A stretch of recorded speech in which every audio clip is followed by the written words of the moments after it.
Yeremia 36, pembakaran kitab nubuat Yeremia oleh Raja Yoyakim.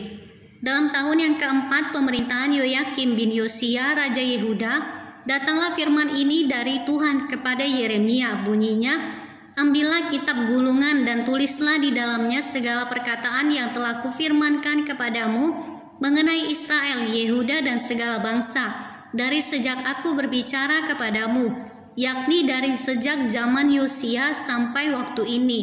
Mungkin apabila kaum Yehuda mendengar tentang segala malapetaka yang aku rancangkan, hendak mendatangkannya kepada mereka, maka mereka masing-masing akan bertobat dari tingkah langkahnya yang jahat itu, sehingga aku mengampuni kesalahan dan dosa mereka.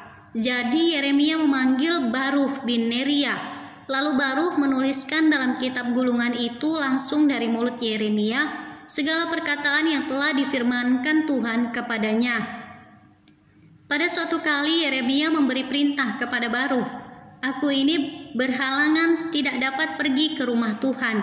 Jadi pada hari puasa engkaulah yang pergi membacakan perkataan-perkataan Tuhan kepada orang banyak di rumah Tuhan dari gulungan yang kau tuliskan langsung dari mulutku itu. Kepada segenap orang Yehuda yang datang dari kota-kotanya haruslah kau bacakannya juga. Mungkin permohonan mereka sampai di hadapan Tuhan dan mereka masing-masing bertobat dari tingkah langkahnya yang jahat itu. Sebab besar murka dan kehangatan amarah yang diancamkan Tuhan kepada bangsa ini. Lalu Baruch bin Neria melakukan tepat seperti yang diperintahkan kepadanya oleh Nabi Yeremia untuk membacakan perkataan-perkataan Tuhan dari kitab itu di rumah Tuhan.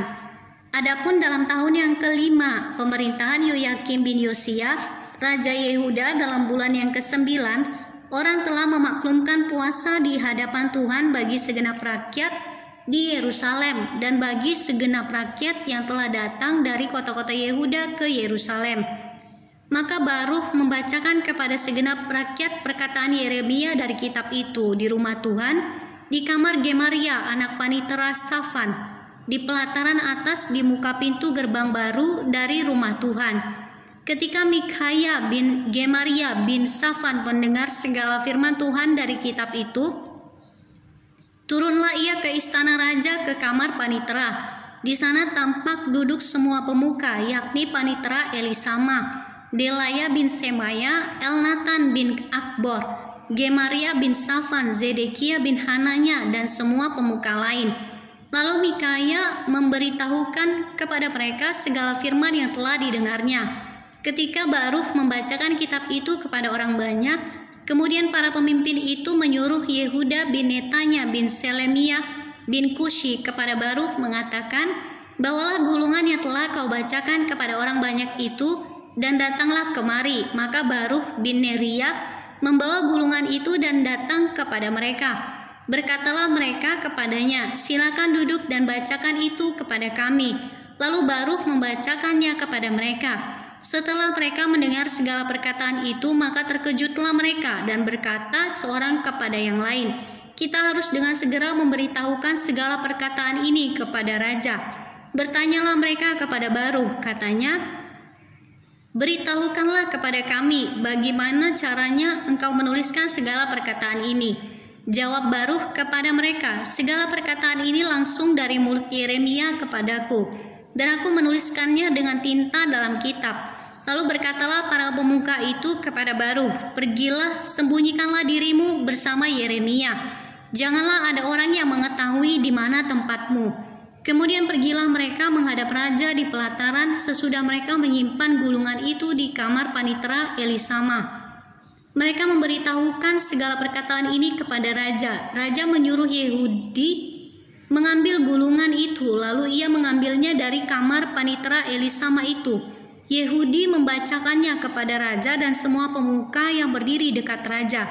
Waktu itu adalah bulan yang ke-9 dan raja sedang duduk di balai musim dingin. Sementara di depannya api menyala di perapian.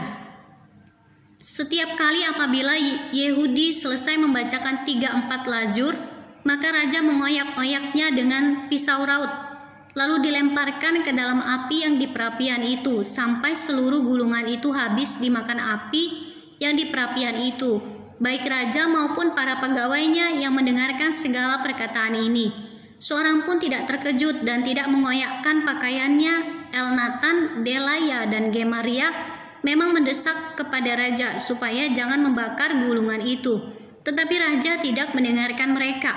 Bahkan raja memerintahkan Pangeran Yerahmeel, Seraya bin Azriel, dan Selemia bin Abdeel untuk menangkap juru tulis Baruh dan Nabi Yeremia. Tetapi Tuhan menyembunyikan mereka. Sesudah raja membakar gulungan berisi perkataan-perkataan yang dituliskan oleh Baruh langsung dari mulut Yeremia itu, maka datanglah firman Tuhan kepada Yeremia bunyinya, "Ambil pulalah gulungan lain, tuliskanlah di dalamnya segala perkataan yang semula ada di dalam gulungan yang pertama yang dibakar oleh Yoyakim Raja Yehuda.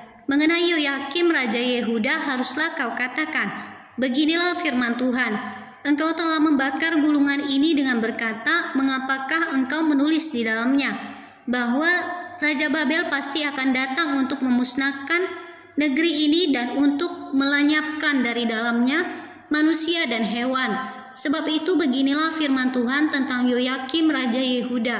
Ia tidak akan mempunyai keturunan yang akan duduk di atas tahta Daud, dan mayatnya akan tercampak sehingga kena panas di waktu siang dan kena angin dan kena dingin di waktu malam. Aku akan menghukum dia, keturunannya dan hamba-hambanya karena kesalahan mereka. Aku akan mendatangkan atas mereka, atas segala penduduk Yerusalem dan atas orang Yehuda, segenap malapetaka yang kuancamkan kepada mereka, yang mereka tidak mau mendengarnya." Maka Yeremia mengambil gulungan lain dan memberikannya kepada juru tulis Baruh bin Neria yang menuliskan di dalamnya langsung dari mulut Yeremia segala perkataan yang ada di dalam kitab yang telah dibakar Yoyakim Raja Yehuda dalam api itu. Lagi pula masih ditambahi dengan banyak perkataan seperti itu.